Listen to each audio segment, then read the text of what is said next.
चलिए जी शुरू करते हैं आज का क्लास। लास्ट क्लास में हम लोग क्या डिस्कस कर रहे थे? लास्ट क्लास में सीख रहे थे कंडीशनल प्रोबेबिलिटी, यानी कि एक घटना घट चुकी है तो दूसरा घटना घटने की क्या प्रोबेबिलिटी है। तो सबसे पहला फॉर्मूला क्या था? मान लीजिए हमारे पास पी ए घटना के घटने की प्रोबेबिलिटी निकालनी है, जो कि जबकि पी घट चुका है। क्या लिखते हैं हम लोग? P A intersection B. बस इतना से याद रखना, इंटरसेक्शन बी ऊपर होता है दोनों का और नीचे आता है जो घटना घट चुकी है उसका प्रोबेबिलिटी।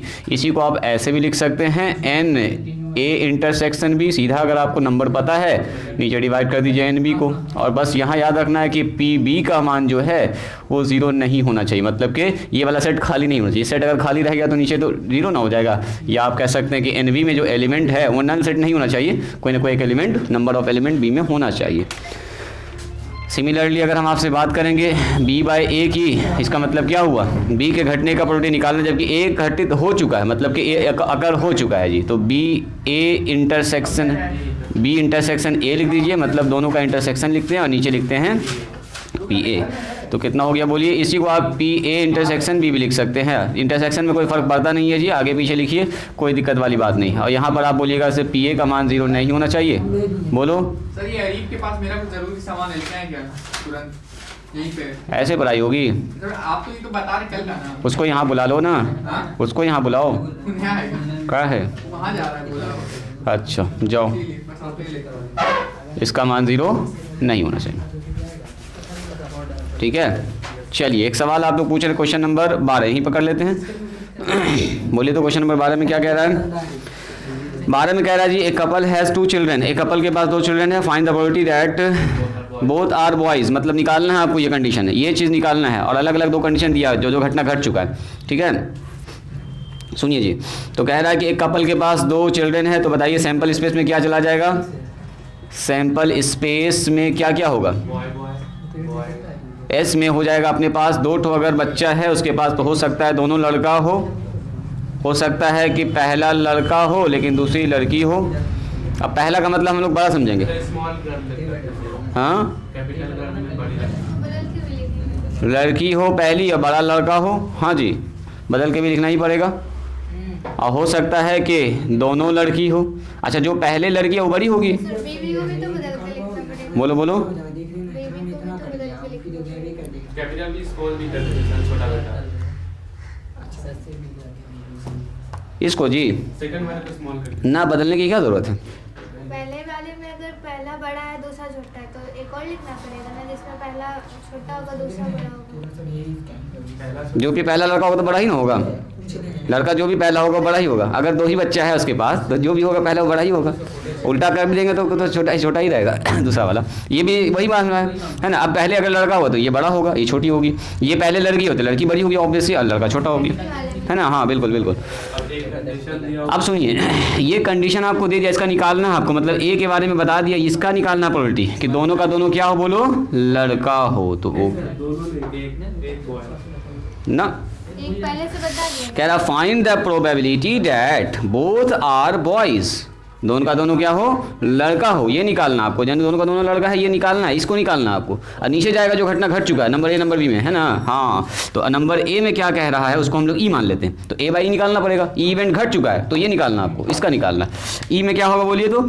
ई में कह रहा है यस, हाँ, one of the children is boy. One of the children is boy. तो एक तो यहाँ पकड़ाएगा तो यहाँ पकड़ाएगा, और one of the children boy ये भी पकड़ाएगा। सही बात है, सही बात है। उन दोनों में एक लड़का हो तो दोनों लड़का वाला भी पकड़ा जाएगा, है ना। सिर्फ तो ओनली वर्ड यूज़ नहीं किया इसने। तो बी बी हो सकता है, बी जी हो सकता है, और बताओ जी बी हो सकता है। तो फटाफट यहीं पर मार दें, इसको आंसर निकाल दें इसका। हमको निकालना है ए बाई ई। ई घटना घट चुका है जी।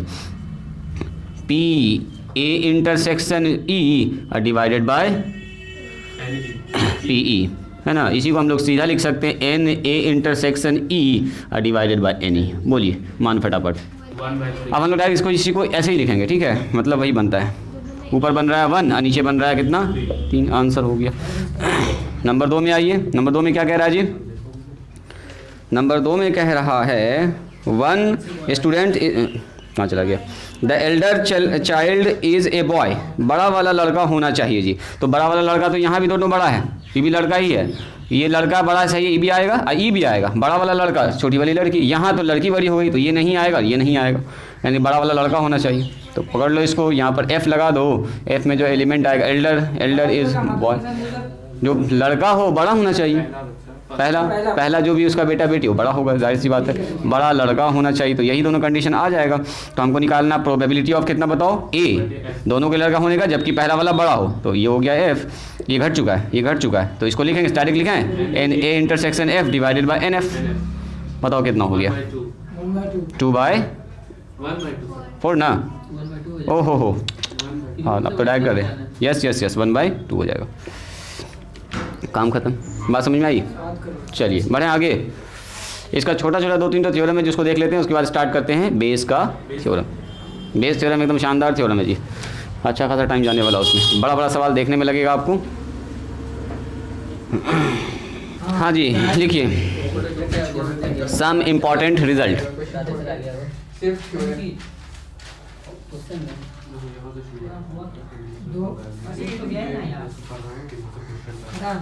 मतलब प्रोबेबिलिटी का फॉर्मूला एक ही है। लिखिए रिजल्ट नंबर 1, 2 रिजल्ट इसमें मेन है जी, उसको सीख लीजिए फटाफट। देखिए मान लीजिए हमारे पास करा है if A and B 2 events, 2 mutually exclusive event, ऐसे लिखिए म्यूचुअली, ये वर्ड काफ़ी इंपॉर्टेंट है, म्यूचुअली एक्सक्लूसिव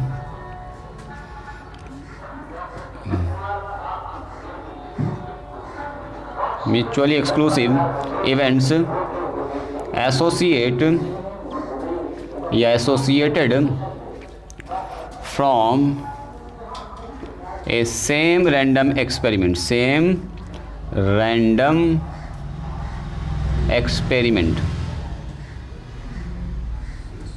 देन कहता है प्रूव दैट, साबित कीजिए कि जब P A बाय B आप निकालिएगा ना, ऑब्जेक्टिव में भी क्या पूछ लिया ये सवाल, डायरेक्ट 0 होगा, and P B by A निकालिएगा तो भी ये 0 होगा। इंटरसेक्शन ही फाई हो जा रहा है, चूंकि म्यूचुअली एक्सक्लूसिव है, यहाँ पर पूछ देता है सवाल ऑब्जेक्टिव में, यहाँ पर आप लोग घबराइएगा ना, तो इसीलिए हमने थोड़ा नोट में करके रिजल्ट में लिखा दिए, बात को प्रूव भी कर देते हैं, आपको दिख भी गया कुछ मामला।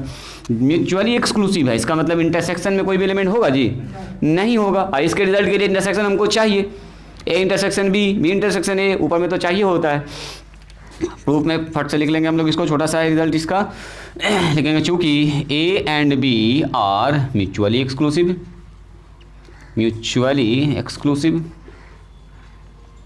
मेरे ख्याल से मोटा मोटी बात समझ गए आप लोग। सो हम लोग कह सकते हैं, तो सर ऐसा हो जाएगा ए इंटरसेक्शन बी का मान कितना होगा बोलिए 5, तो इसलिए इसका मतलब क्या हुआ, number of element in A intersection B बोलिए कितना होगा 0। दोनों में कितना कॉमन एलिमेंट होगा, म्यूचुअली एक्सक्लूसिव है, कॉमन एलिमेंट कुछ नहीं होगा सर, 0 है, कॉमन एलिमेंट है ही नहीं, 5 है, तो इसलिए बताओ पी ए बाई बी का मान कितना होगा, तो पी ए बाई बी का मतलब होता है sir probability of A intersection B divided by probability of B, इसी को सर लिखते हैं number of element in A intersection B divided by number of element in B. तो ज़रा बताइएगा, ऊपर तो हो गया 0, नीचे कुछ हो, उससे क्या फ़र्क पड़ेगा बोलिए, तो ये हो गया 0, ए बाई बी का मान 0, याद रखेंगे। अगर ये म्यूचुअली एक्सक्लूसिव हुआ तो ऐसा कंडीशन बन जाएगा खट से, पी बी इंटरसेक्शन ए बोलूँ, नीचे हो गया पी ए हो गया सर, ऊपर का मान number of element in A intersection B या बी इंटरसेक्शन ए, नीचे हो गया एन ए, बोलो फिर से हो गया ये 0, म्यूचुअली एक्सक्लूसिव की वजह से यहाँ हो गया 0, नीचे हो गया एन ए का मान, तो क्या दिक्कत है सर, सीधा हो गया 0, याद रहेगा क्या जी आबिद, ईजी है, तो ऐसे भी अंडरस्टूड है कि सर ऐसा होना ही है। ये चीज़ सबसे इंपॉर्टेंट वर्ड है जो आप लोग अच्छे से समझ चुके हैं, म्यूचुअली एक्सक्लूसिव है, इंटरसेक्शन 0 होगा, इंटरसेक्शन 0 हुआ तो मामला खत्म, कोई भी एलिमेंट कॉमन नहीं है, काम खत्म हो गया। यहाँ पर आ जाएगा पी ए, प्रोबेबिलिटी लिख रहे हैं तो पी ही लिखेंगे, और बाकी n A intersection B. Dependent event के लिए देखेंगे कि डिपेंडेंट इवेंट है तो हम कैसे उसका फिर टोटल प्रोबेबिलिटी कैसे निकालेंगे।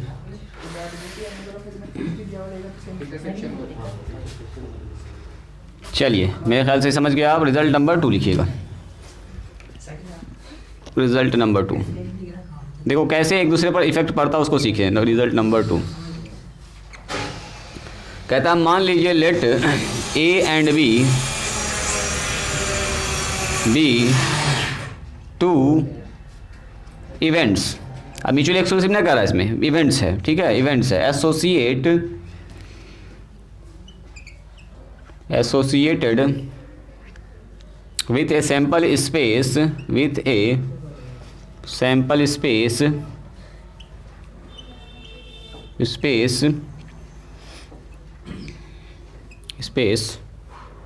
S, then prove that ही लिख देते हैं हम यहाँ पर, prove that P A intersection B का जो मान होगा वो होगा P A into P B by A, या इसी को हम लोग ऐसा भी लिख सकते हैं, P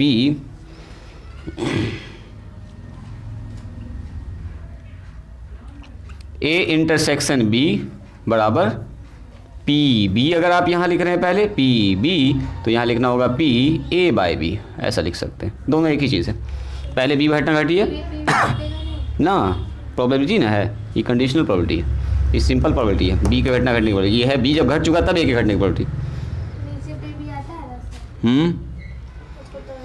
ना ऐसे नहीं तोड़ सकते, पी ए बटे पी बी, प्रोबेबिलिटी में तो नहीं बढ़ता है सब।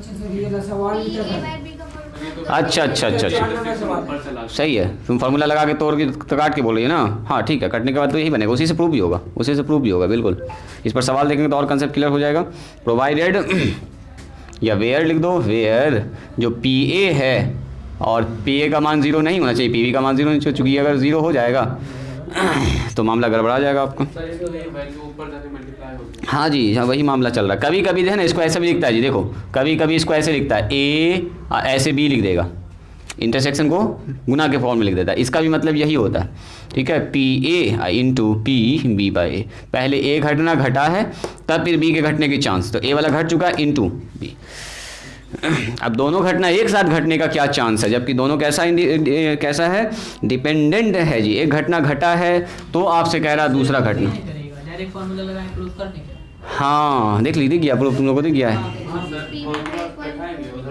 यहाँ पर काट दीजिए, नॉट इक्वल टू का यहाँ पर, बिल्कुल मतलब आपको समझ में आ चुका है कि यहाँ से हम लोग सर पढ़े हुए हैं, ये हैं इसका प्रूफ, देखो एकदम प्रूफ पढ़े हुए हम लोग जानते हैं। चूँकि P हमारे पास क्या होता है बोलिए, A बाई बी का अगर हम निकालेंगे मान तो कितना होता है बोलिए, probability of A intersection B, और नीचे हो गया प्रोबेबिलिटी ऑफ B।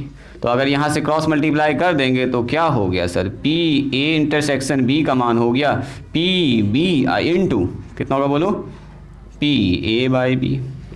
सीधा सा मतलब, इसका मतलब क्या होता है कोई बताएंगे? इसका मतलब होता है दोनों घटना एक साथ घट रही है। इंटरसेक्शन का मतलब क्या, दोनों घटना एक साथ घटी, तो देखो दोनों घटना एक साथ घटने का क्या प्रोबेबिलिटी होगा, उसके बराबर होगा कि बी वाला घटा, अब बी घट चुका है तो ए के घटने का चांस दोनों का कर दिया है मल्टीप्लाई। मतलब ये हुआ कि देखो जैसे आपने मल्टीप्लिकेशन थ्योरम पढ़ा है स्टार्टिंग में, क्लास 11 में पढ़ाए होंगे आपको मल्टीप्लिकेशन थ्योरम, जैसे ए से लेके बी तक जाने का 3 रास्ता है, अब बी से लेके 1 तक जाने का 2 रास्ता है, तो टोटल रास्ता कितना होगा, तो 6 ठो रास्ता होगा। मतलब ये घटना घटने का चांस है पी बी, और अगला जब ये घटना घट चुका है तो ए के घटने का चांस क्या होगा, कंडीशनल प्रोबेबिलिटी होगा, क्योंकि एक बी घटना पहले से ऑलरेडी घट चुका है, तो ए के घटने का चांस क्या होगा, ए के घटने का चांस ये पी ए बाई बी हो गया। अब टोटल दोनों का घटने का चांस कितना होगा, तो दोनों का मल्टीप्लिकेशन, जैसे ए से लेके बी तक जाने का ये चांस है, बी से लेके ए तक जाने का ये चांस है, तो टोटल रास्ता है, टोटल कितना होगा, तो 3 गुना 2 हो जाएगा, उल्टा भी जा सकते हैं। एंड यहाँ से अगर कोई पूछ दे आपसे बताओ बी बाई ए कितना होगा बोलिए, तो बी बाई कितना होगा, तो बी बाई का मतलब क्या हो गया, पी बी इंटरसेक्शन है, या सीधा ए इंटरसेक्शन बी ही बोल दो इसको, इंटरसेक्शन में तो कोई दिक्कत ही नहीं है, और नीचे हो जाएगा पी ए, तो क्रॉस मल्टीप्लाई कर दीजिए, हो गया अपने पास पी ए इंटरसेक्शन बी बराबर हो गया P A into P B. दिखाते हैं इसका सवाल, आपको सवाल से एकदम आपको दिमाग में हिट कर जाएगा कि हाँ सर ऐसा ही होगा, इसमें बात समझ में आ रही है। ये उसी से कंडीशनल प्रोबेबिलिटी से ही हम लोग प्रूफ किए इसको। हाँ एन भी रख सकते हैं, वो वाले में नहीं रखेंगे, बिल्कुल यहाँ लास्ट वाले में नहीं रखेंगे,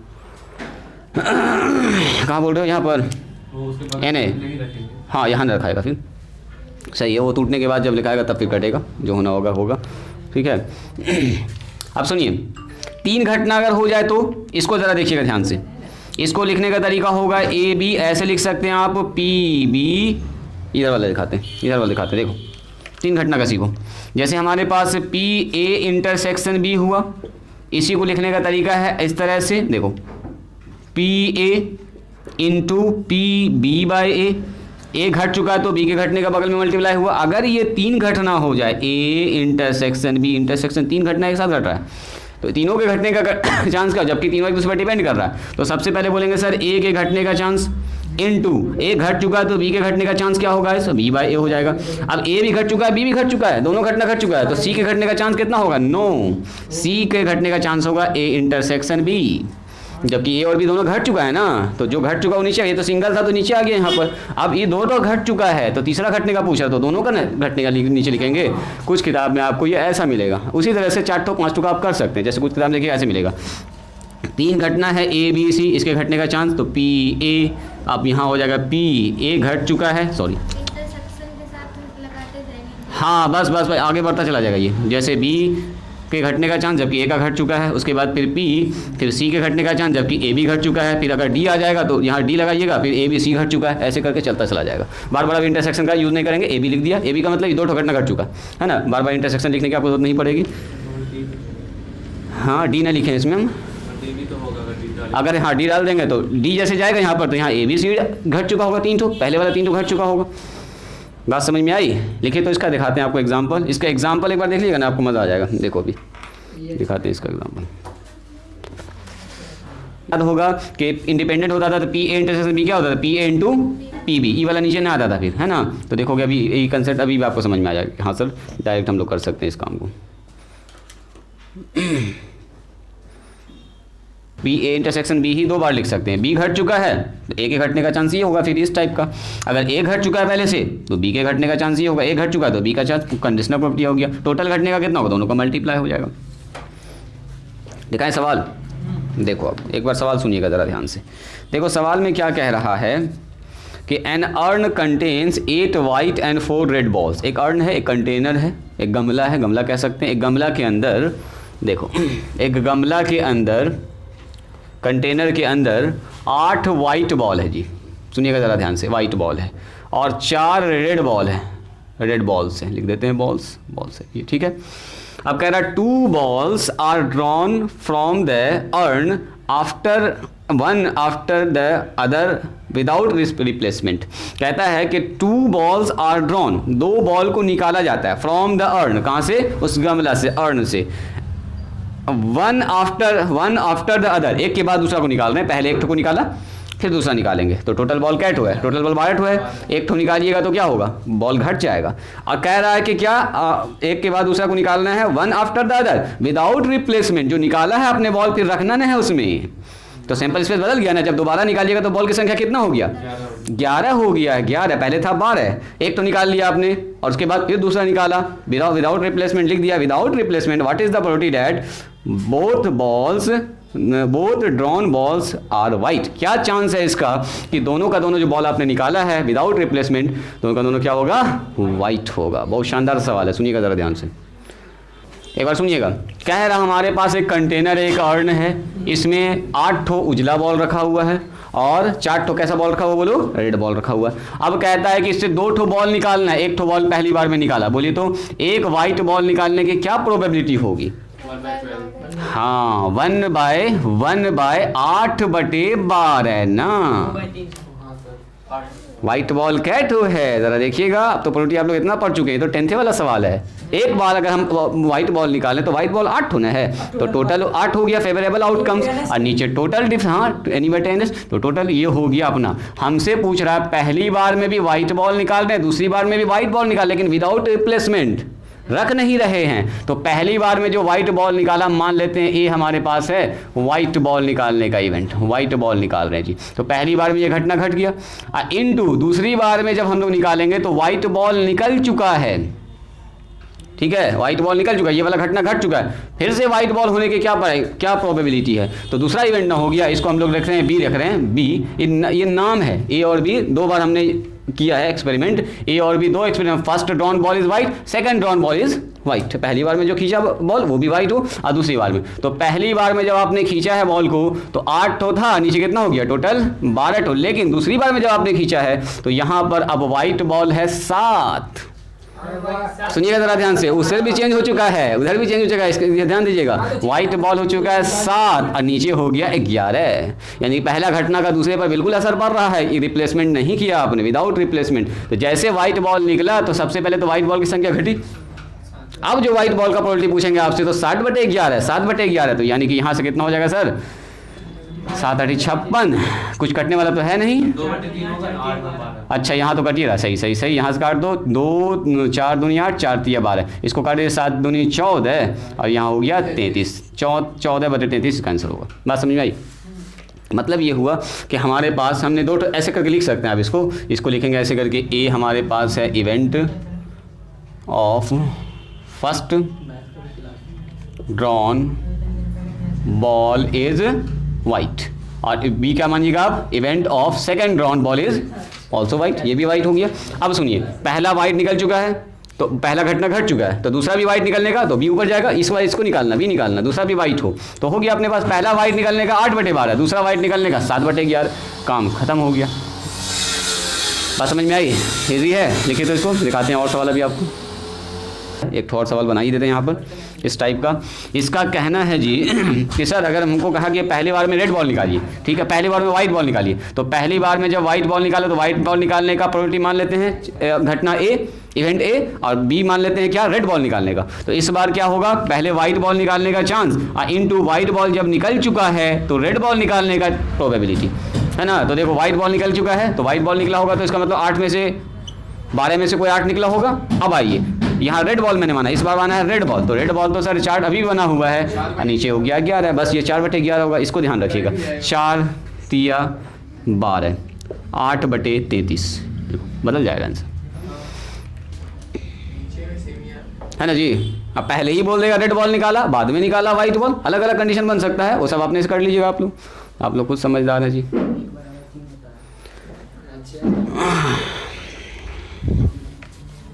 ये एक एक्स्ट्रा क्वेश्चन हो गया, यहाँ पर एक्स्ट्रा सवाल हो गया, क्योंकि आप दो कंसेप्ट इसका क्लियर हो चुका है।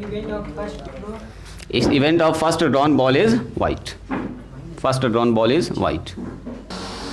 सुनिए बुक से पहला नंबर सवाल देखिए क्या कह रहा है। 28 के बी का पहला सवाल जो छुड़वाए थे 1 से लेकर 6 तक, कह रहा है ए बैग कंटेन 17 टिकट्स। एक बैग हमारे पास है, झोला है जी, उसके पास कितना टिकट है? 17 टिकट है, ठीक है, नंबर्ड फ्रॉम 1 to 17, मतलब इसके पास 17 टिकट है, 17 टिकट है, 17 टिकट है। सब टिकट पर क्या नंबर रखा हुआ है? 1 2 3 4 5 6 कट होगा, बोलो 17 तक होगा, 17 कार्ड है, 17 टिकट है मान लीजिए। चलिए जी, कह रहा है कि a ticket is drawn and another ticket is drawn without replacing the first. क्या मतलब हुआ? एक टिकट को खींचा गया है, उसके बाद दूसरा को खींचा गया है, पहला को बिना रखे हुए, पहला को रिटर्न ना ऐसा कि प्लेट डाल दिया निकाल के, पहला को निकाल लिया है, अब फिर दूसरा एक और निकाल रहे हैं विदाउट रिप्लेस। बट यहाँ पर साफ बोल दिया, देखो क्या कहा है, a ticket is drawn and the another ticket is drawn without replacing the first one. पहले जो निकाला था आपने उसको रखना नहीं है, वापस रख दीजिएगा तो फिर तो कोई फर्क ही नहीं पड़ेगा, है ना। तब तो वही रैंडम, वही आपका सैंपल स्पेस, वही सब कुछ रह जाएगा। इसका मतलब क्या हुआ, क्या कह रहा फिर से, find the probability that both tickets में शोज इवन नंबर। बताओ क्या इसका प्रोबेबिलिटी है कि दोनों का दोनों टिकट किसका क्या शो करे? Even number, even number. तो ये मानते हैं फर्स्ट जो खींचा आपने, फर्स्ट शोज इवन नंबर, अभी मान लेते हैं सेकंड भी शोज क्या कर रहा है? Even number. तो बताओ तो सबसे पहले क्या निकालना हमको? ए इंटरसेक्शन बी, दोनों घटना एक साथ घटना चाहिए, तो क्या होगा बोलो? सबसे पहला इवन नंबर का घटना, और जब इवन नंबर निकल चुका है तो फिर से इवन नंबर आने का घटना, यही ना हुआ, ये वाला घट चुका है तो फिर दूसरा घटना कैसे होगा? तो अब बताओ, सबसे पहला इवन नंबर अगर निकला होगा तो कौन सा निकला होगा? बोलिए सबसे पहले। सैंपल स्पेस यहाँ पर होगा 1 2 3 4, गड़बड़ कर दिया आप लोग ने, 5 6 7 8 9 10 11 12 13 14 15 और 16। सुनिए 15 और यस इवन नंबर पहला बताओ ना। इवन नंबर का मतलब सर ये 2 निकला होगा, या 4 निकला होगा, या 6 निकला होगा, 8 निकला होगा, 10 निकला होगा, 12 निकला होगा, 14 निकला होगा। हाँ, कितना इवन नंबर कुछ भी निकल सकता है ना। तो क्या इवन नंबर को टोटल बताओ? 1 2 3 4 5 6 7 8 8/17 मल्टीप्लाई। अब बताइए दोबारा फिर से इवन नंबर ही निकले तो एक इवन नंबर तो घट गया ना, गड़बड़ कर दिए। एक इवन नंबर घट चुका है, एक तो रखा नहीं है दोबारा। यस, ऊपर 7 और नीचे 16, 8 दूनी 16। देखिए 7/34 इसका आंसर होगा। देखिए इसका आंसर बिल्कुल होना चाहिए 7/34, है ना। कह रहा है कि एक तो कार्ड निकाला गया, पहला भी इवन होना चाहिए, दोबारा रिप्लेस नहीं किया गया, फिर से एक और कार्ड निकाल गया, 2 कार्ड निकाला, दोनों इवन होना चाहिए। दोनों इवन होने के लिए क्या है, एक तो इवन नंबर निकल चुका, तो 8 तो इवन नंबर था, एक तो निकल गया, कोई भी एक निकल गया होगा तो बचा 7 है, तो इवन नंबर ऊपर बचा 7। अब मतलब इसका असर एकदम इस पर पड़ रहा है। कार्ड जब आपने निकाला है यानी डिपेंडेंट, अब दोनों घटना एक साथ घटने के क्या चांस है, तो 7/34 चांस है कि दोनों एक साथ होगा। पहला भी इवन निकला होगा, दूसरा भी इवन निकला होगा घटने के बाद। कर देंगे तो वापस हाँ, अगर रिप्लेस कर देंगे तो फिर से 8/17 हो जाएगा। वहाँ पे सेम रहेगा कि दूसरा वाला बदल जाएगा अगर एक और एक इवन होगा। हाँ, अगर एक और इवन होगा तो बिल्कुल बदल जाएगा, बिल्कुल ऑड, फिर यहाँ ऑड वाला आएगा, यहाँ तो यहाँ आपका 16 ही रहेगा, 16 ही रहेगा, चूँकि एक निकाल चुके हैं आप, बिल्कुल। देखिए कंडीशन विथ रिप्लेस, मतलब पहला निकाला, देखा इवन नंबर आया 7/7 लिख दिया, 7 कितना 8/17 लिख दिया। अब फिर उसको डाल दिया, फिर बोल रहे निकाला, फिर से इवन नंबर, फिर से 8/17 गुना कर दो दोनों, इतना चांस होगा 64 हाँ 64 ये बोलेगा रिप्लेस और विदाउट रिप्लेस आपको बोल देगा। अच्छा देखो रिप्लेस अगर कर रहा, सुनो तो यहीं से आपका कंसेप्ट बन जाएगा। अगर रिप्लेस कर दिया है तो प्रोबेबिलिटी पर कोई फर्क पड़ा, यानी NA into NB, PA into PB ना, PA into PB independent event हो गया। इंडिपेंडेंट का मतलब क्या, पहले का असर दूसरे पर कुछ पड़ा ही नहीं, निकाला फिर आपने रख ही दिया तो कुछ पड़ा ही नहीं, तो दोनों का मल्टीप्लिकेशन सिर्फ हो गया क्या, इसका आंसर। यानी कि हाँ रिप्लेस करने का मतलब यानी कि PA इंटू PB हो गया। पहले बार में भी 8/17, दूसरे बार में दोनों सीधा मल्टीप्लाई हो गया।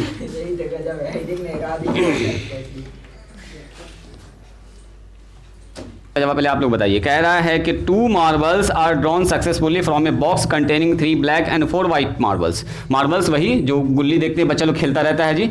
मान लीजिए ये मार्बल्स है ऐसा और कितना निकाला था, 3 ब्लैक है बता रहे हैं, 3 तो सबसे पहले ब्लैक कलर का है मार्बल्स और 4 तो जो है आपका वाइट मार्बल्स है। ठीक है, एकदम सेम वैसा ही सवाल है। कह रहा find the probability that both the marbles are black if the first marble is not replace before the second drawn. दूसरा जब खींच रहे हैं तो पहला वाले को रखा नहीं किया है, यानी कि फिर से वही मामला हो गया। बोलिए तो क्या होगा दोनों के वाइट होने का, दोनों के ब्लैक होने का, दोनों के ब्लैक होने का, सर 1/7 दोनों के ब्लैक होने का निकाली हो 1/7 दोनों के ब्लैक होने का 1/7 1/7 सही है। 1/7 2 नंबर का आंसर।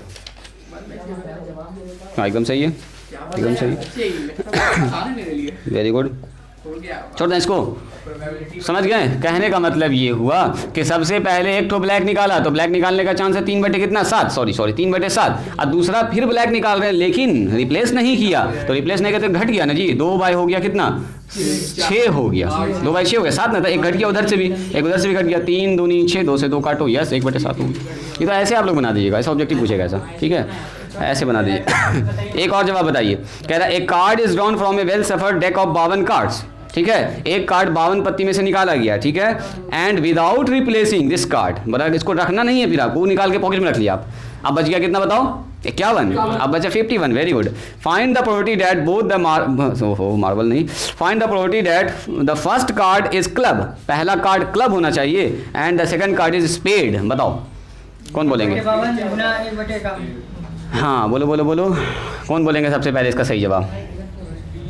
कह रहा है कि 52 ताश की पत्ती में से, ये मान लीजिए ताश का गड्डी है जी, ये है ताश का गड्डी, हाँ हाँ बोलो बोलो कितना आ रहा है? ये है ताश की गड्डी जिसमें दिल बना हुआ है, सब कुछ बना हुआ है। कितना जवाब आया आप लोगों का? 13/204 आया, एकदम सही है, एक बार में सही बना दिया आप लोग। क्या जी आबिद पकड़ में आया? ऐसा सवाल आप बना लीजिएगा, बता देते हैं, तुरंत बता दे रहे हैं, इसीलिए हम जानबूझ के कार्ड लिए। A card is drawn from a well shuffled deck of 52 cards and without replacing, ये वर्ड इंपॉर्टेंट है, विदाउट रिप्लेसिंग दिस कार्ड, इस कार्ड को बिना रखे हुए a second card is drawn, फिर कहता है एक और कार्ड निकालिए। ठीक है, तो कह रहा find the probability that the first card is club, पहला कार्ड क्लब होना चाहिए, ठीक है क्लब होना चाहिए, यहाँ दिख नहीं रहा था, क्लब होना चाहिए, और दूसरा क्या होना चाहिए बोलिए? दूसरा स्पेड होना चाहिए, स्पेड। तो सुनो सुनिए, पहला कार्ड क्लब, तो सबसे पहले बताओ क्लब कैट होता है, 13 होता है क्लब, हर कार्ड तो 4 होता है, क्लब हो चाहे स्पेड हो चाहे हार्ट हो चाहे डायमंड हो, जो भी हो सब तो 13 होता है। अब कलर की कोई बातें नहीं हो रहा है, ब्लैक और व्हाइट जिसमें आप टेंशन लीजिएगा, तो 13 हो गया सबसे पहले, तो 13 52 में से कैटो निकलेगा, 13 टू, अब सुनिए, अब इसको रखना नहीं है, इसको रखना नहीं है। अब जो कार्ड निकाल रहे हैं स्प्रेड होना चाहिए, तो स्प्रेड तो अभी भी 13 बना हुआ है, अभी भी 13 बना हुआ है। वेरी गुड, इसमें से तो कुछ निकला ही नहीं, क्लब से नहीं निकला। 13 बटे यहाँ चेंज हो गया, एक कार्ड चूंकि घट गया, एक कार्ड घट चुका है। तो बोलिए कट रहा है क्या कुछ यहाँ से? 13 चौके 52 काट दो पहली फुर्सत में, ऊपर 13 हो गया, नीचे हो गया 4, 5 चौके 20, यस 204 बन जाएगा। ऐसा सवाल ये 3 वाले में। अब 3 वाला कार्डे वाला पकड़ते हैं, देखते हैं आप लोग समझ पाए कि नहीं। आप समझ जाइएगा। ये 3 सवाल तो लगातार हम एक्सरसाइजेस बना दिए, 3 आप लोग बना दीजिए घर पर इत्मीनान से बैठ के। फिर एक बैग कंटेनिंग 30 बॉल्स, 5 डिफेक्टिव, 5 खराब है। बोलेगा अच्छा निकालने, पहले निकालेगा तो अच्छा हुआ, बाद में निकालेगा खराब वाला, बताइए क्या हुआ। सब करते रहिएगा घर पर बैठ के। तो आते हैं हम लोग, देखिए कह रहा 3 cards are drawn successively 3 cards are drawn successively, मतलब वो एक के बाद दूसरा, दूसरे के बाद तीसरा, लगातार आपको निकालना, ठीक है। सक्सेसिवली विदाउट रिप्लेसमेंट, रखना नहीं है, निकाला पॉकेट में रखा, निकाला पॉकेट में रखा, निकाला और पॉकेट में, 3 कार्ड निकालना। कहाँ से replacement, without replacement from a pack of 52 card, 52 well shuffled card. What is the probability the first 2 cards are queen, पहला 2 कार्ड क्वीन होना चाहिए। तो देखो पहला दोनों कार्ड क्वीन होना चाहिए, मतलब कि फर्स्ट में ड्रॉ करेंगे तो ये क्वीन आनी चाहिए, सेकंड वाले को ड्रॉ करेंगे तो ये भी क्वीन आनी चाहिए, और थर्ड वाला जो सी हमारा होगा एक्सपेरिमेंट, सी में क्या है, what is the probability that the first 2 cards are queen and the third card drawn is king.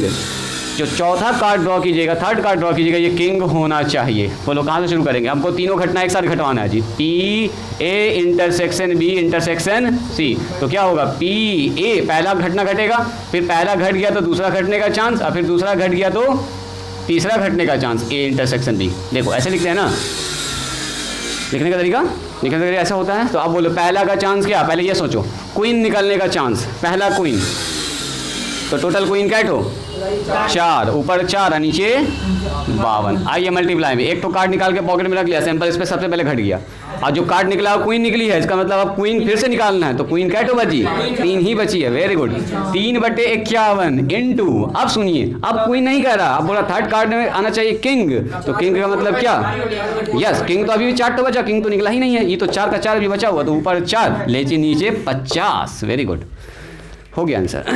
काम खत्म हो चुका है। काटो, बड़ा आ रहा, कटने का कुछ ना कुछ तो कटना चाहिए जी। 4 से 13 बार में कटेगा। 3 से सबसे पहले काटो, 3 दूनी 6, 3 7 1 है ना। 4 से काटिए, 4 से बिल्कुल 4 का 4 3 12 एकदम कट रहा है। और 2 से काटो इसको 2 बार में, और 2 से काटिए 25 बार में, है कि नहीं जी। और तो 13 ना कट रहा है कहीं भी, और तो नहीं कट रहा है, तो ऊपर बच गया अकेला 2 और नीचे बच गया जी 25 गुना 27 गुना 13। इतना लंबा गुना आ गया है, तो गुना करके 27 आएगा, 3/2 गड़बड़ कर दिया क्या मैंने? 17 आएगा वो। ओहो सही ये 17 आएगा। 4 का 4 और 4 7 1 नहीं, 4 से काटे थे, 4 का 4 4 से 3 से काटे थे ना, 3 का 3 3 7 1 सही। तो आ गया 13 गुना 17 गुना 25 आया क्या? 5525 एकदम सही है। 2/5525 2/5525। अब 3 एक्सपेरिमेंट हो रहा है नीचे 52 सैंपल इस पे, तो जाहिर सी बात है वो तो आएगा ही नंबर बड़ा। बात समझ में आई? बंद करें अब इसको, इसका कहानी खत्म है। बना लीजिएगा इसको, स्टार्टिंग का 6 सवाल। स्टार्ट करते हैं बेस का theorem, Bayes theorem. Next size हमारे पास है बेस, वैज्ञानिक का, इसका साइंटिस्ट का नाम है जी, मैथमेटिशियन का, उन्हीं के नाम से थ्योरम बेस। देखो अगर हम आपसे कह रहे हैं इंडिपेंडेंट इवेंट के लिए, ये सब जितना था डिपेंडेंट था, एक निकला है तो दूसरे पर असर पड़ा है ना, फिर निकला दूसरे पर असर पड़ गया, देखो नीचे बदल गया। इंडिपेंडेंट होगा तो क्या होगा, देखो इंडिपेंडेंट इवेंट्स। हाँ जैसे मैंने कहा आपसे, सुनिए, यहाँ पर है 5 रेड बॉल और यहाँ पर है मान लो 7 ग्रीन बॉल, मान लेते हैं ऐसा है, ग्रीन बॉल है, ठीक है।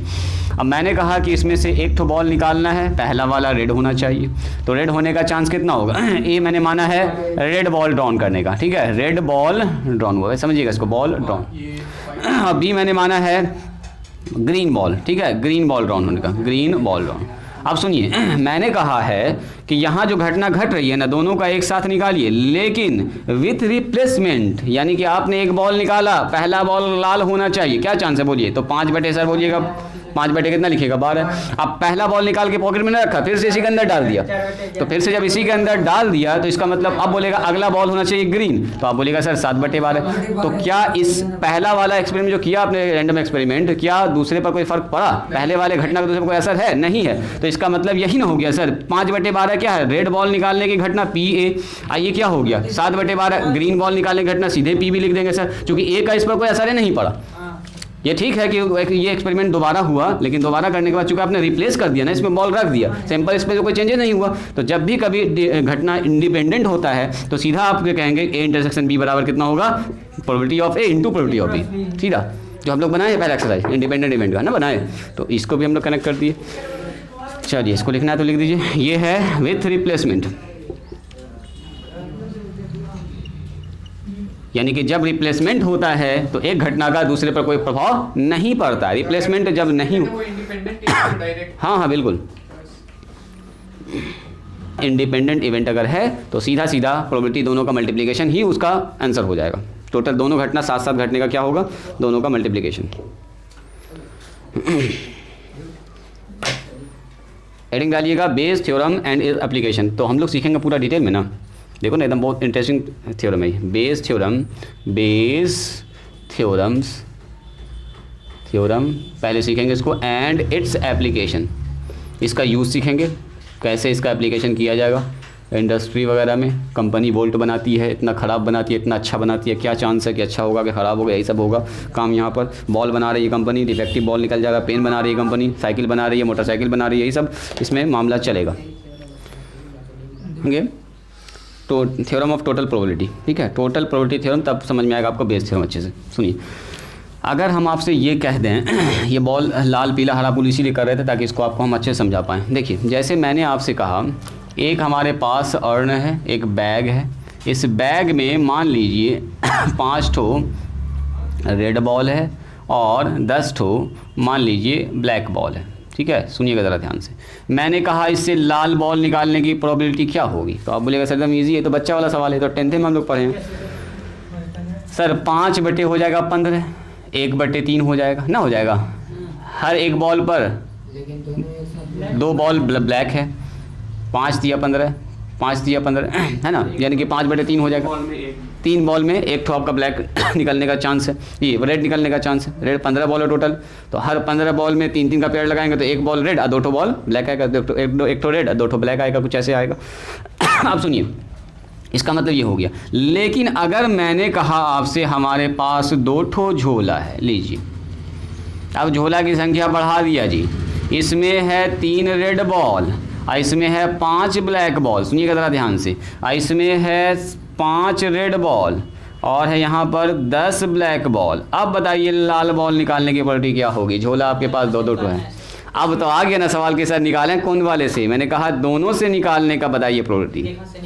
हाँ तो सर दोनों में एक हाथ डाल देंगे और निकाल लेंगे, नहीं, यही प्रॉब्लम है। सुनो, अब मैंने कहा लाल बॉल निकालने की प्रोबेबिलिटी, तो आपके मन में तुरंत आ जाएगा सर कौन झोला से? अगर एक झोला बोल दिया तो एक ही सवाल बन गया, नहीं दोनों से। हो सकता है कि इससे कोई निकाला हो सकता है कि कोई इससे निकाला हो ना, अलग अलग निकाल कर डायरेक्ट ना जोड़ सकते हैं, इसको डायरेक्ट नहीं जोड़ सकते। तो हो सकता है कि इससे निकला हो लाल वाला, हो सकता है कि इससे निकला हो, तो आखिर दोनों से निकालने का क्या चांस है? दोनों को मिलाना भी नहीं है, दोनों अलग अलग। इसी के साथ एक और झोला बढ़ा दें, तब लीजिए 3 झोला, यहाँ पर आ गया 3 रेड बॉल और 7 ब्लैक बॉल। लीजिए अब कहेगा लाल बॉल निकालने की प्रोबेबिलिटी बताइए, तो लाल बॉल में यहाँ तो झोला 3-3 टन हो गया। प्रॉब्लम यहाँ ये फंस रहा है कि सर निकाले कैसे, कुछ बताइएगा तब ना कि कौन झोला से। कौन झोला से बोलेंगे तो एक सिंगल सवाल हो गया, लेकिन मैंने 3 झोला बता दिया। अब मान लो लाल बॉल निकला है, दिखा रहे, देखो जी लाल है पीयूष। अब पीयूष बोल रहा है सर हमको क्या पता कौन झोला से, आप पूछेंगे पीयूष से बोलो कौन झोला से निकला होगा ये आदमी, तो आप बोलेगा पीयूष कि हमको क्या पता सर कौन झोला से निकाल के आप दिए हमको। लाल बॉल निकला है तो बताओ कौन झोला से निकला। लाल बॉल निकालने की प्रोबेबिलिटी क्या होगी? तो लाल बॉल निकालने की प्रोबेबिलिटी क्या होगी? इसमें टोटल लाल बॉल निकालने की प्रोबेबिलिटी, अब प्लस इसका टोटल लाल बॉल निकाल और इसका प्लस टोटल लाल बॉल निकालने की प्रोबेबिलिटी, सबको क्या कर देंगे? ऐड कर देंगे बस। तो बताओ इसका टोटल लाल बॉल निकालने की प्रोबेबिलिटी क्या होगी? उसको निकालिए, फिर इसको निकालिए, फिर इसको निकालिए और उसको फिर जोड़ना पड़ेगा, आपको जोड़ना पड़ेगा। निकलेगा, तो इसी को बोलते हैं टोटल प्रोबेबिलिटी। तो ऐसे ना निकलेगा कि 3/8 प्लस में 5/15 प्लस में 3 कर देंगे, नहीं, टोटल निकालने का भी तरीका आपको बताते हैं, देखो कैसे निकालते हैं। ये 3 तो ना हो गया 3 घटना आपका एक साथ घट रहा है, 3 बैग है हमारे पास, 3 झोला है, तो पहले सीखते हैं हम लोग टोटल प्रोबेबिलिटी। लिखिए इसको। तो इसी बेस थ्योरम से पहले टोटल प्रोबेबिलिटी को प्रूव करेंगे। एक तो सवाल इस पर देख लेंगे और उसके बाद स्टार्ट करेंगे। देखो लाल बॉल निकाला होगा तो पहले बैग को चुनने का प्रोबेबिलिटी क्या, अंदर आ जाओ, अंदर आओ।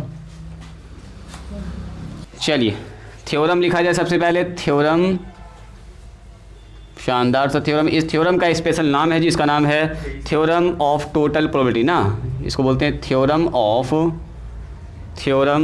Of total probability, total probability इसका नाम ही है theorem,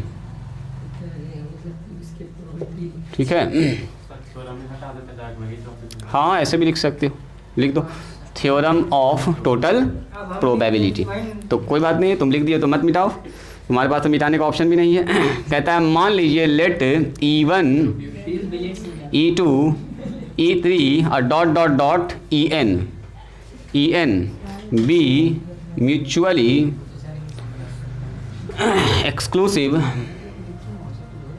exclusive and exhaustive events। Mutually exclusive और एग्जॉस्टिव जान रहे हैं आप लोग, events associated with a random experiment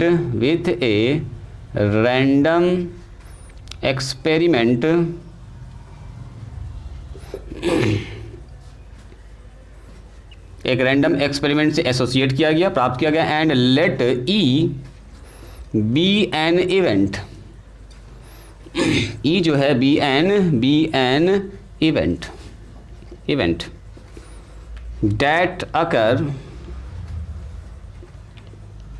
occurs with some EI, मतलब EI का मतलब E1 E2 E3 यही है सब कुछ लिखा हुआ, I का मान 1 2 3 N तक जाएगा EI। देन प्रूव डैट, कहता है देन प्रूव डैट, साबित कीजिए, प्रूव डैट जो प्रोबेबिलिटी ऑफ E होगा, इसी को बोलते हैं टोटल प्रोबेबिलिटी। जैसे रेड बॉल निकालने की प्रोबेबिलिटी है ना, ब्लैक बॉल निकालने की प्रोबेबिलिटी, यही पूछेगा आपसे। प्रोबेबिलिटी ऑफ E घटना घटने की प्रोबेबिलिटी ये होता है समेशन ऑफ, ये पहला फॉर्मूला आ रहा है जी बड़ा सा, 1 से लेके n तक जाएगा, P E/EI लगेगा यहाँ पर, इनटू में PEI लगेगा, यही खोज रहे थे। ये आ गया बेस थ्योरम का बेस, यही बेस थ्योरम के नीचे जाएगा है ना। चलिए इसको जल्दी से लिखिए तो पहले। EI का मतलब ये हुआ, यहाँ पर I का मान बदलेगा, एक तो नंबर न है यहाँ पर, कभी E1 आ सकता है, कभी E2 आ सकता है, कभी E3 आ सकता है। समेशन ना पढ़े आप लोग, क्या सिग्मा नोटेशन पढ़े कि ना पढ़े हैं, कि भूल गए सब 11 वाला। EI का मतलब होता है एक बार I का मान 1 बैठाइएगा तो ये नंबर आ जाएगा, I का मान 2 बैठाइए, कहाँ तक बैठाइएगा, N तक, ये पूरा नंबर इसमें अंदर लिखा हुआ है। इतना बड़ा नंबर इसमें लिखा हुआ, अभी प्रूफ दिखा रहे हैं आपको, इतना बड़ा नंबर को छोटा ऐसे लिखा गया, लिखने का ये तरीका है, ठीक है। इसमें बहुत बड़ा नंबर लिखा हुआ है।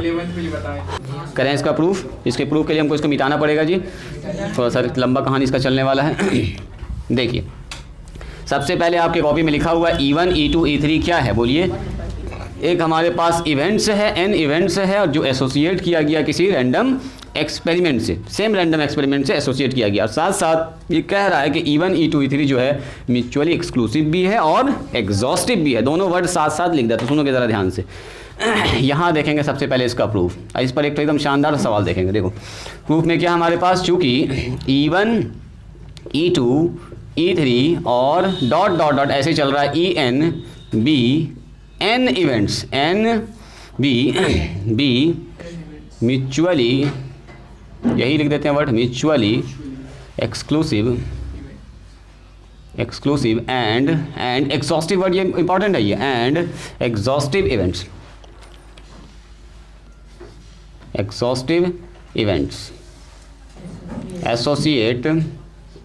Associated with a random experiment, किसी रैंडम एक्सपेरिमेंट से ये सब प्राप्त किया गया है जी। अब सुनिए, जब ये बात बता दिया है कि E1 E2 E3 क्या म्यूचुअली एक्सक्लूसिव है, म्यूचुअली एक्सक्लूसिव है, तो आप ये बताइए, और एग्जॉस्टिव भी है, साथ साथ कैसा है, एग्जॉस्टिव भी है, तो देन हम लोग ये कह सकते हैं क्या कि अगर E1 का यूनियन E2 से करेंगे और यूनियन E3 से करेंगे और यूनियन E4 से करेंगे, डॉट डॉट डॉट सब का यूनियन कर देंगे, तो क्या हमको S मिलेगा, सैंपल स्पेस। जब भी म्यूचुअली एक्सक्लूसिव और एग्जॉस्टिव भी होता है, एग्जॉस्टिव भी होता है सिस्टम, तो यूनियन सबका एस के बराबर होता है। इंटरसेक्शन में क्या होता है बोलो, फाई, मतलब इन दोनों में कुछ भी कॉमन नहीं होगा, इन दोनों में कुछ भी कॉमन नहीं होगा, इस पहला और तीसरा और चौथा में कुछ भी कॉमन नहीं होगा, कॉमन किसी में कुछ नहीं होगा, लेकिन जब सबको जोड़ देंगे तो क्या मिल जाएगा आपको, सैंपल स्पेस मिल जाएगा, एस मिल जाएगा। तो एंड ये कह सकते हैं कि sir E1 intersection E2 phi होगा, E2 इंटरसेक्शन E3 फाई होगा, E3 इंटरसेक्शन E4 फाई होगा। ऐसे कितना लिखते रहेंगे बैठ के, तो इसी को ऐसे लिखते हैं, देखो EI इंटरसेक्शन EJ। अब I का मान 1 और J का मान 2 होगा तो 1 2 आ जाएगा, I का मान 2 होगा, J का मान 3 होगा तो 1 3 आ जाएगा, I का मान 3 होगा, J का मान 4 होगा तो 1 3 4 आ जाएगा। जितना भी ऐसा पेयर बन सकता है वो सब क्या होगा बोलिए, वो होगा फाई के बराबर, वो क्या होगा बोलिए, फाई के बराबर। अब सुनिए, हम इवेंट लिखना चाहते हैं ई हमारे पास एक इवेंट है 9, हमारे पास ई एक इवेंट है, तो क्या हम इसको ई को ऐसा लिख सकते हैं, देखिए तो ज़रा ध्यान से, E intersection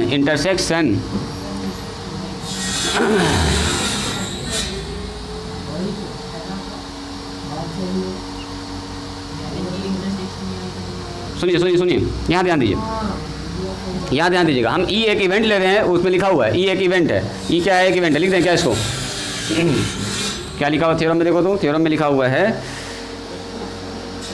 E be an event occurs with some EI, E be an event occurs with some EI। जब ये सब घटना घट रहा है तो ये भी एक घटना घट रहा है। आप ये मुझको बताइए, क्या जो E होगा, E जो होगा, E का अगर हम लोग इंटरसेक्शन निकालेंगे S के साथ, तो क्या फिर से E मिलेगा कि नहीं मिलेगा? अरे सैंपल स्पेस जो है, सैंपल स्पेस का ही तो ये सबसेट होता है, तो E का अगर हम इंटरसेक्शन निकालेंगे S के साथ तो क्या मिलेगा आपको, बोलो बोलो बोलो, E ही मिलेगा, E ही मिलेगा। जैसे मैंने कहा आपसे, ये इवन नंबर आने का हमारे पास घटना 3 2 4 और 6, एक डाइस को फेंकने के बाद, तो अगर हम बोलेंगे E का इंटरसेक्शन S से निकालो डाइस वाले से, तो फिर से घूम के क्या मिलेगा आपको, E ही तो मिलेगा, यानी कि 2 4 6 ही मिलेगा दोनों में कॉमन, और दोनों में कॉमन जो मिलेगा वो E के बराबर होगा। तो ज़रा बता दीजिएगा S का मान कितना है, ऐसे this E1 union E2 union E3 और यूनियन ऐसे करके कहाँ तक जाएगा बोलो, EN तक चला जाएगा, यूनियन तक।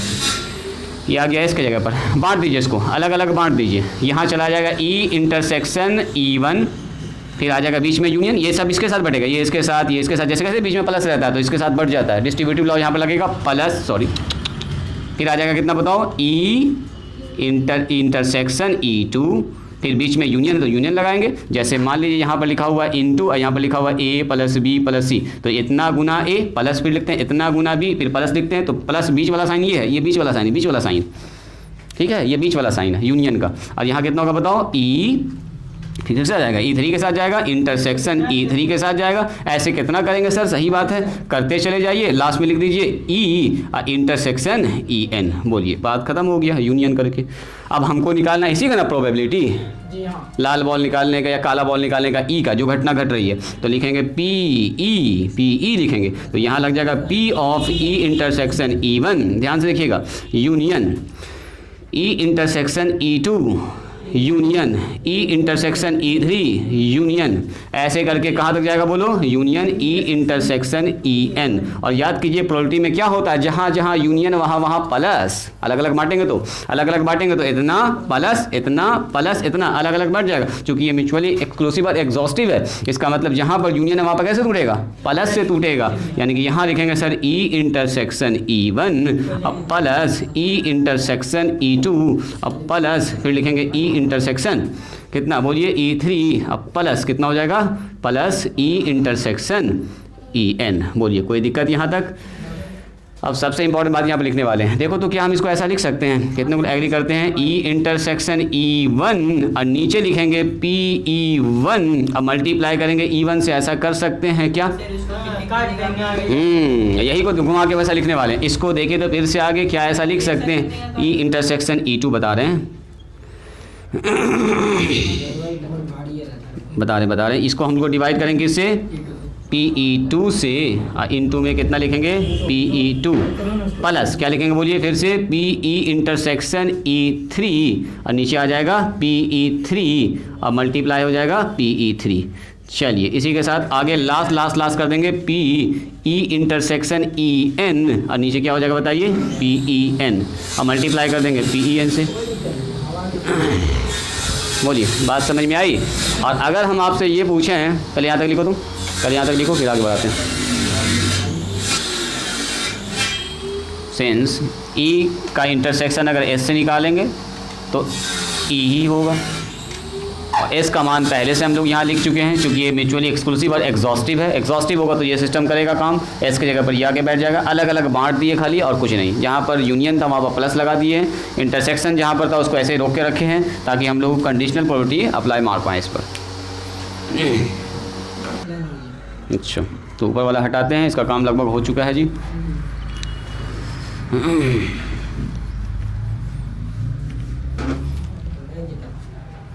देखिए हमारे पास वो रिज़ल्ट आ चुका है जो लाना था हम लोगों को। निकालना हमको प्रोबेबिलिटी ऑफ इवेंट ई घटना घटने की प्रोबेबिलिटी, जबकि उतना सारा घटना घट रहा है उसके साथ साथ ई के घटने का क्या चांस है, यानी कि अलग अलग घटना घट रहा है। जैसे पहला E1 क्या है? लाल वाले से बॉल निकलने का, पहला वाले बैग से। दूसरा क्या है? E2 क्या है? सेकंड वाले से लाल बॉल। E3 क्या है? थर्ड वाले से लाल बॉल। अब ये है लाल बॉल निकालना। अब किसी से भी निकला, हो सकता है पहले से, हो सकता है दूसरा, तो ये लाल बॉल निकालने का पूरा चांस है, पूरा लाल बॉल निकालने का। तो ये हमारे पास क्या हो गया देखिए तो PE इंटरसेक्शन E1 और नीचे आ गया है PE1।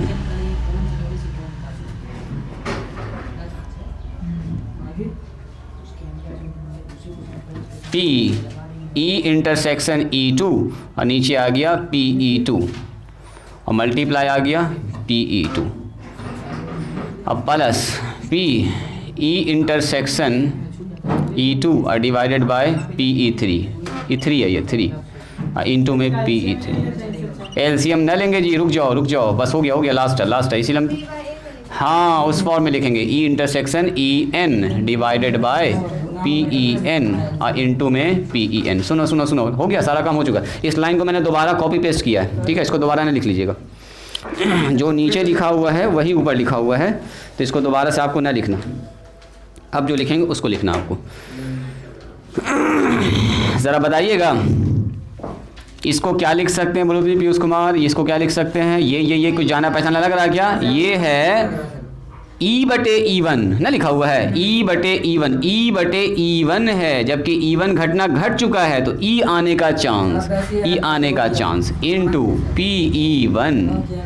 अब प्लस आगे बढ़िए, इसको क्या लिख सकते हैं? बोलो जी अदनान, E/E2, जबकि आपने दूसरा बैग चुना होगा तो दूसरा बैग से लाल बॉल निकलने का टोटल प्रोबेबिलिटी इंटू दूसरा बैग चुनने की प्रोबेबिलिटी। दूसरा बैग चुनने की प्रोबेबिलिटी क्या है? E2 मल्टीप्लाई होगा दोनों। अब प्लस फिर आइए E/E3 और इनटू PE3, तीसरा बैग चुनने की प्रोबेबिलिटी और तीसरा बैग से लाल बॉल चुनने की प्रोबेबिलिटी, दोनों का मल्टीप्लाई करेंगे, टोटल प्रोबेबिलिटी निकल जाएगा उस बैग से। अब प्लस सबको जोड़ते चले जाएंगे, लास्ट तक जोड़ देंगे। nवां बैग चुनिए और nवां बैग से लाल बॉल निकालने की प्रोबेबिलिटी PN।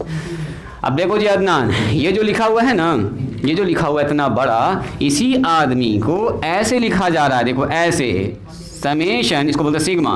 I का मान 1 से लेके n तक जाएंगे और कहाँ चेंज होगा? देखो यहाँ बदल रहा 1, फिर यहाँ 2, यहाँ 3 और यहाँ क्या है बोलो? बढ़ते बढ़ते n तक जा रहा है। तो बढ़ाएंगे सर यहाँ पर, तो E सब में है तो E ऊपर रहेगा फिक्स और नीचे बदलना है सर। I जब 1 रहेगा तो ये वाला नंबर आएगा, I जब 2 रहेगा तो ये वाला नंबर आएगा सर, इधर वाला I 3 होगा तो ये वाला आ जाएगा। और इसमें जो मल्टीप्लाई क्या करना होगा? E1, तो 1 है तो यहाँ 1, 2 है तो यहाँ 2, इसका मतलब यहाँ भी होगा PEI, बस हो गया। और इसको पहला नंबर रखिएगा, सिग्मा का मतलब ये प्लस लगाते, फिर 2 रखिएगा, फिर प्लस रखिएगा, फिर 3 रखिएगा, तो ये पूरा नंबर आ जाएगा। तो इसको लिखना आसान काम है, हमको तो अंदर में पता ना कितना n है, तो इसीलिए this is the total probability of any event. अगर आपके पास एक से ज़्यादा बैग दे दिया है तो उसमें से बोलेगा लाल बॉल या काला बॉल निकालने की प्रोबेबिलिटी क्या होगी? तो ये बात समझ में आई। n है टोटल इवेंट्स है n, 3 तो इवेंट्स हो सकता है, 4 हो सकता है, 5 हो जाए, जितना बैग उतना E, E1 E2 E3, 3 bag तो 3 ठो E1 E2 E3, 4 बैग तो 4 ठो E1 E3 बताते हैं और सीधा सॉल्व करेंगे। ठीक है, आप सुनिएगा ज़रा ध्यान से। देखिए यहाँ पर जो प्रॉब्लम क्या फंस रहा है, लाल बॉल जो निकालना है ना आपके पास, एक बैग नहीं है, बैग यहाँ पर 3 है, मतलब 3 चॉइस है आपको बैग का। हाँ 3 ठो यानी कि यहाँ पर इवेंट हो रहा है। सबसे पहले तो बैग के सिलेक्शन का 3 ठो हो गया आपका इवेंट, और उसके बाद उस बैग में लाल बॉल अलग अलग है सब में, समझ रहे हैं। एक तो बैग रहता कुछ झमेला ही नहीं था, एक तो बैग रहता 3/5 जाता जो भी आता सब लिख देते, लेकिन यहाँ पर सिलेक्शन आपके पास 3 तो है, तो या तो पहला बैग चुना गया होगा या तो दूसरा बैग चुना, तो बैग का अलग प्रोबेबिलिटी होगा, अब बैग से लाल बॉल निकालने का अलग प्रोबेबिलिटी होगा, और दोनों का गुना करने के बाद टोटल होगा इस बैग से लाल निकालने का प्रोबेबिलिटी, दोनों का गुना होगा इस बॉल से। देखो ये हुआ बैग के सिलेक्शन का प्रोबेबिलिटी, P1 पहला बैग चुना गया होगा उससे लाल वाला निकला, देखो पहला बैग चुन लिया गया तो उससे लाल वाला निकलने का प्रोबेबिलिटी ना, पहला बैग का सिलेक्शन हो चुका है, यानी पहला बैग का सिलेक्शन हो चुका है, तो ये देखो एक घटना घट चुका है तो दूसरा घटना का फर्क पड़ेगा ना उसके ऊपर, तो उसी बैग से लाल वाला निकलने क्या होगा, तो E/E1 होगा प्लस। फिर अगर मान लो दूसरा बैग चुना गया होगा PE3 तो उससे लाल वाला बॉल निकलने का क्या प्रोबेबिलिटी है, तो E/E3, यानी घटना घट चुकी है तो इसके घटने से लाल वाला बॉल निकालने का प्रोबेबिलिटी। उसी तरह से तीसरा बैग अगर चुन लिया गया तो तीसरे बैग से फिर लाल वाला निकालने की क्या प्रोबेबिलिटी होगी, यही सब कहानी अभी चलेगा। देखो यानी कि ये हुआ, पहले बैग को चुना गया, उस बैग को चुनने के बाद उस बैग से लाल वाला निकाला गया, लाल वाले का लिए घटना इतना होगा, दोनों गुना कर देंगे तो इस बैग से टोटल लाल बॉल चुनने का प्रोबेबिलिटी ये होगा, फिर इस बैग से टोटल लाल बॉल चुनने का प्रोबेबिलिटी ये होगा, सबको जोड़ देंगे तो लाल बॉल चुनने का प्रोबेबिलिटी निकल जाएगा। लाल बॉल हम क्यों बोल रहे हैं यहाँ पे, एग्जाम्पल उसी को पकड़ते हैं।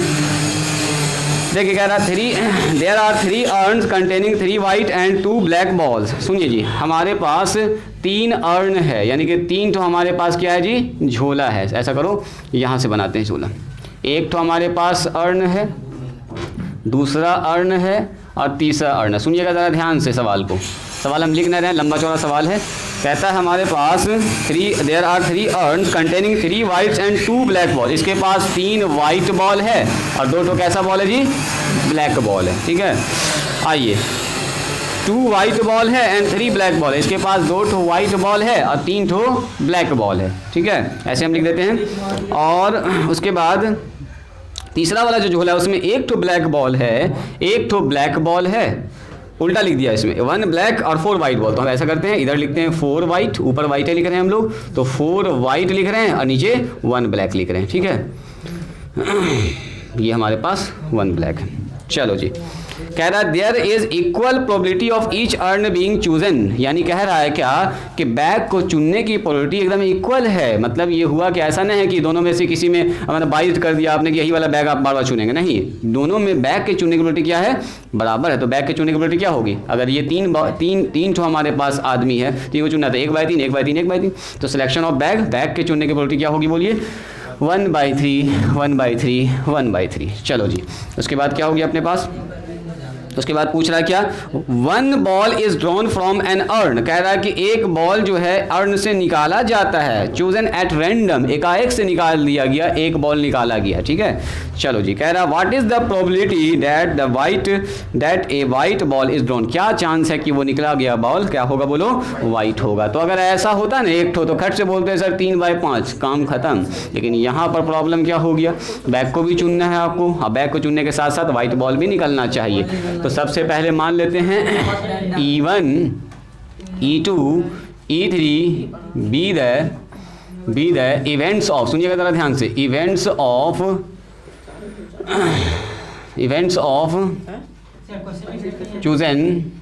Choose a bag. बताइए, बैग को चूज करने का ये प्रोबेबिलिटी घटना है, तो पहला बैग को चूज करने का प्रोबेबिलिटी कितना होगा बोलिए, 1/3। दूसरा बैग को भी चूज करने का प्रोबेबिलिटी कितना होगा, चूंकि बराबर कह रहा है उस सवाले में कह दिया 1/3, और तीसरा बैग को चुनने का प्रोबेबिलिटी कितना होगा बताइए, 1/3, माने सेम चांस है सबके लिए। ठीक है, अब मान लेते हैं हमारे पास ई जो है, सुनिएगा जरा ध्यान से, ई जो है ये है event of draw a white ball. इन सारे बैग की बात हो रही है, इन सारे बैग्स में से एक तो वाइट निकलना चाहिए बॉल, तो हमको निकालना है PE, मतलब क्या, वाइट बॉल निकालने की प्रोबेबिलिटी। तो वाइट बॉल निकला होगा वो पहले वाले झोला से होगा, पहले वाले झोला से अगर निकाला गया तो वो वाइट होगा, इसका प्रोबेबिलिटी निकालिए। देख रहे हैं, वाइट बॉल निकला है, और ये वाइट बॉल निकल चुका है, तो ये वाइट बॉल जो निकल चुका है, घटना घट चुकी है, वो पहले वाले से होना चाहिए। इसकी क्या चांस है? तो इस दोनों को गुना करेंगे तो पहले बॉल से पहले वाले बैग का निकलेगा। उसी तरह से हो सकता है कि दूसरा वाला बैग पकड़ाया होगा, और दूसरा वाला बैग अगर आपने चुन लिया तो दूसरे वाले बैग में दूसरा वाला बैग चुना जा चुका है, तो इससे वाइट बॉल निकलने की प्रोबेबिलिटी क्या होगी? ऊपर आ गया, ये हमको निकालना। अब प्लस कितना हो जाएगा बताइए? तीसरा वाला बैग अगर चुना जा चुका है तो तीसरे वाले से ये घटना घट चुकी है, ये वाला चुन चुके हैं हम लोग, तो क्या होगा? इसका वाइट होने का चांस क्या होगा? निकालिए फटाफट, बोलो। पहले बॉल को बैग को चुनने का प्रोबेबिलिटी 1/3। अब पहले बॉल से पहले बैग से वाइट निकलने का क्या चांस? पहले बॉल से वाइट निकलने का साथ 3/5 प्लस आगे आइए। दूसरा बैग को चुनने का चांस तो वही 1/3 है। सिलेक्शन का चांस तो सबका सेम है बता रहा है, उसमें कोई आपको। और यहाँ पर कितना हो गया बोलिए? 2/5, यहाँ हो गया 2/5 प्लस आइए फिर से 1/3 हाँ इंटू 4/5। तो मेरे ख्याल से 15 सबके नीचे है, काट कुट मत करो। 3/15, 2/15 और 4/15, सीधा हो गया यहाँ से सर 15 और 3 + 2 + में 4, बोलो कितना हो गया जी? 9/15, 3 × 9, 3×5 यानी कि 3/5 प्रोबेबिलिटी होगा लाल बॉल निकालने की, सॉरी वाइट बॉल निकालने की प्रोबेबिलिटी। वाइट बॉल निकालने की प्रोबेबिलिटी कितना होगा? 3/5। बात समझ में आई? पहला चुना गया होगा अगर झोला, तो पहले झोला से लाल बॉल निकालने की प्रोबेबिलिटी, दोनों को गुना कर देंगे तो पहले झोले से लाल निकालने की प्रोबेबिलिटी निकलेगा। ये पहले झोले से लाल निकालने की प्रोबेबिलिटी। फिर मान लो अगर दूसरा चुना गया होगा तो दूसरे से वाइट निकलने की प्रोबेबिलिटी क्या होगा? इसको गुना करेंगे तो दूसरे झोला से वाइट निकलने की प्रोबेबिलिटी निकलेगा। मल्टीप्लिकेशन के बाद निकलता है टोटल। और तीसरा अगर चुना गया होगा तो तीसरा चुना जा चुका तो उससे वाइट निकल के दोनों गुना करेंगे और सबको गुना करके जोड़ देंगे तो निकल जाएगा टोटल वाइट बॉल निकलने की प्रोबेबिलिटी। ये है सिर्फ फर्स्ट वाले से, ये है सिर्फ सेकंड वाले से और ये है सिर्फ थर्ड वाले से, सबको जोड़ेंगे तो टोटल से निकलेगा। बोलो बोलो क्या क्या बोलो?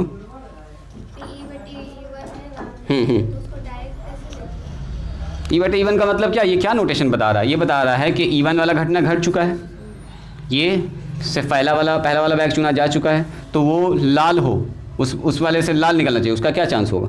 तो उसका चांस होगा पहला वाला चुना जा चुका है उससे वाइट हो, तो वाइट का क्या है? 3/, सीधा 3/, मतलब इस वाले को हमने कहा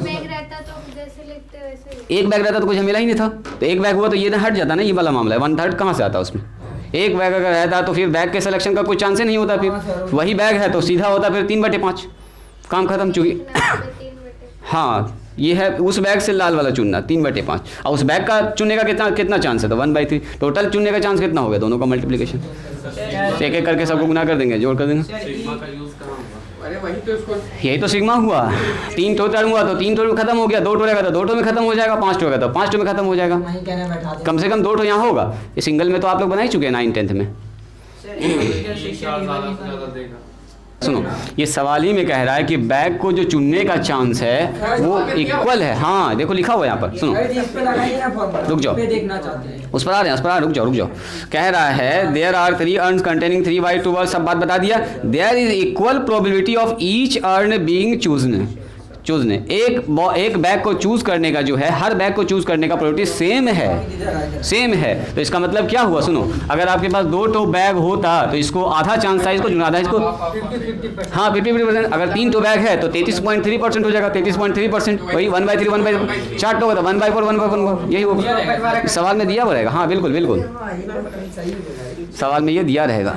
बोलो देखो अभी ये इत्तेफाक था कि यहाँ पर जो झोला का सिलेक्शन 1/3 है तो आपको लग रहा है कि सर सीधे 1/3 से गुना कर देते, कॉमन निकाल के ऐसे कर सकते हैं कि सबको जोड़ दिया सर अलग अलग गुना कर। लेकिन यहाँ पर अगर बोलेगा पहले झोले का चांस, सिलेक्शन का चांस 2/3 है, ऐसे भी तो हो सकता है। मतलब इस झोले का चांस ज़्यादा हो सकता है चुनने का, तो आपको सवाल में मेंशन किया रहेगा। तो बताओ लाल बॉल चुनने का क्या प्रोबेबिलिटी होगा? यहाँ पर ये मामला ये हुआ लाल बॉल निकालने का प्रोबेबिलिटी, सॉरी वाइट बॉल निकालने का प्रोबेबिलिटी। यहाँ से निकालिए आप मुझको, हम यहाँ इवेंट चेंज कर रहे हैं ठीक है। यहाँ से निकालिए ब्लैक बॉल निकालने का प्रोबेबिलिटी, निकालो तो ब्लैक बॉल निकालने का प्रोबेबिलिटी,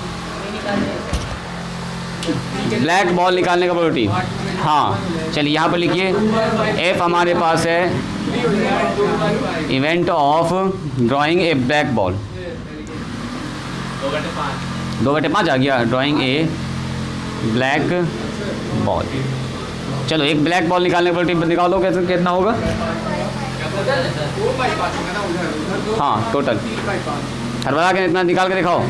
बेस थ्योरम का ये था बेस जो आप लोगों का तैयार हो चुका है। चलिए हमको निकालना प्रोबेबिलिटी ऑफ एफ। एफ का मतलब क्या? ड्राइंग ए black ball, black ball drawing करेंगे तो इसका मतलब क्या, यहाँ पर लिखेंगे PE1। पहला अगर झोला से ब्लैक बॉल निकाल रहे हैं तो पहला झोला चुन लिया गया है, उससे ब्लैक बॉल निकालने की प्रोबेबिलिटी दो, F जाएगा ऊपर प्लस। इसको समझिएगा ज़रा ध्यान से, इसको बार बार बेस में यूज़ करेंगे हम लोग। दूसरा झोला अगर चुना गया होगा तो दूसरा झोला चुन लिया गया है, सेलेक्ट हो चुका है, तो उससे ब्लैक बॉल निकालने की प्रोबेबिलिटी यानी ऊपर जाएगा F। फिर आ जाएगा, बताओ तीसरा अगर झोला चुन लिया गया होगा, तीसरा बैग, तो तीसरे बैग से ब्लैक बॉल निकालने का प्रोबेबिलिटी क्या हो जाएगा, E3 और यहाँ हो जाएगा F।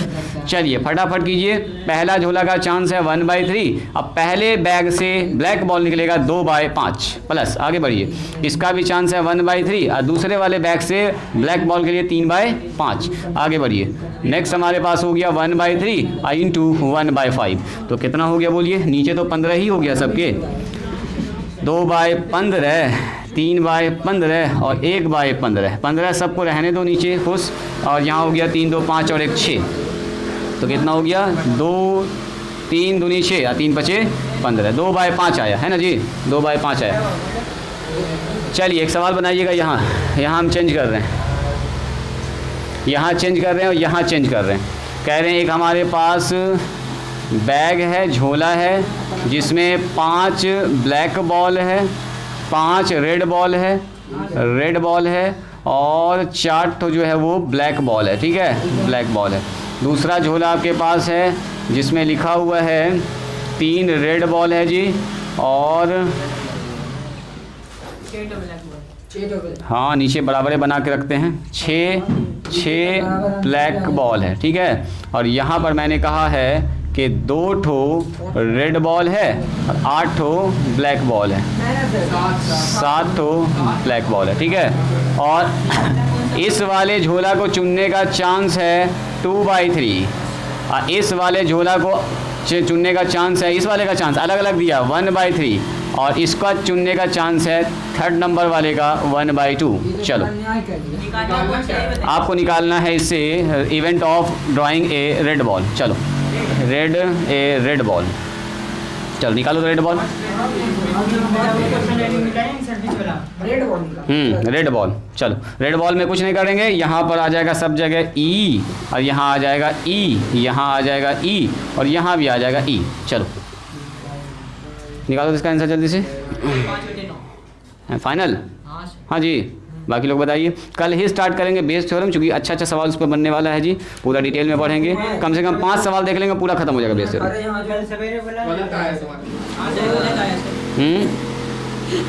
सुनिए, सबसे पहले पहला वाला बैग चुनने का चांस दिया गया सवाल में, 2/3 है। पहला बैग से लाल वाला बॉल निकालने का 5/9 है प्लस। आगे बताइए, E3 का मतलब E2 का मतलब कौन, दूसरा वाला बैग का चुनने का चांस 1/3 है। और E2 का मान कितना है बताइए, दूसरे वाले से लाल 3/9 हो गया प्लस 1/2। बोलो कुछ कहना चाह रहे हो?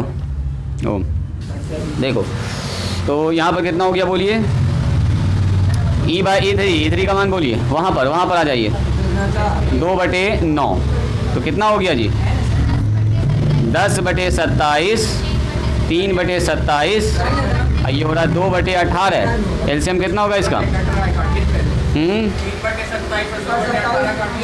एलसीएम ने बताओ, 27 54, 27 दूनी 54, 18 54, हाँ 27 दूनी 54 ना होगा, ऐसा है क्या?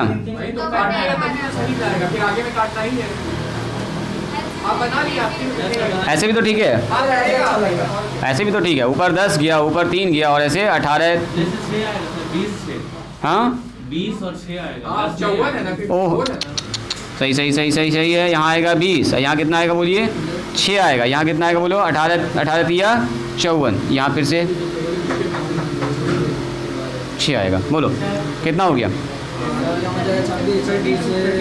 32/54 कितना से कटेगा 16, 8 से कट जाएगा, 2 से कट जाएगा और नीचे 7 हो गया।